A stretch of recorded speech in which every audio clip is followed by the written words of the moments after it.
Kos tinggi dan ruang besar menghadkan latihan solar. Solar EduTrain mengubahnya. Satu kit mudah alih, praktikal dan menjimatkan untuk pembelajaran hands-on yang lebih luas. Kami dari Sijil Teknologi Elektrik, College Community Beaufort, membawa sebuah inovasi untuk pendidikan masa kini. Memperkenalkan Solar EduTrain, kit pembelajaran sistem solar off-grid yang mudah alih dan praktikal. Reka bentuk studio yang lengkap untuk kemudahan pembelajaran praktikal.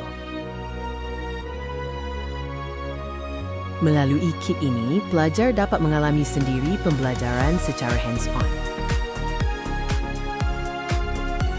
Eksperimen sistem solar yang lebih sistematik, selamat dan menyeronokkan untuk semua pelajar. Melahirkan graduan yang kompeten dalam teknologi tenaga hijau. Sekian, terima kasih.